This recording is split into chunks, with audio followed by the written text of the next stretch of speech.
ലോക ഫുട്ബോളിലെ ഏറ്റവും മികച്ച ഗോൾ കീപ്പർമാരിൽ ഒരാളാണ് മാഞ്ചസ്റ്റർ സിറ്റിയുടെ Brazilian goal keeper Ederson. Manchester സിറ്റിയുടെ മുഖ്യ ഗോൾ കീപ്പറായിരിക്കെ എഡേഴ്സൺ ഈ സമ്മറിൽ ടീം വിടാൻ താല്പര്യം പ്രകടിപ്പിച്ചിരുന്നു.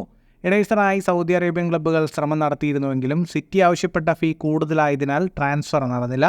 ഇപ്പോൾ ഈ സീസണിൽ ക്ലബ് വിടില്ലെന്ന് അറിയിച്ചിരിക്കുകയാണ് എഡേഴ്സൺ.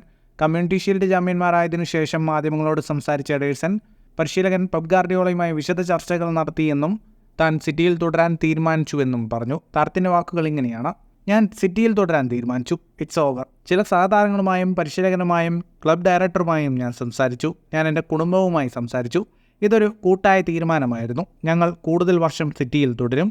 മാധ്യമങ്ങൾ പലതും പറയുന്നു, ചിലപ്പോൾ കുറച്ചുകൂടി കണ്ടുപിടിക്കുന്നു.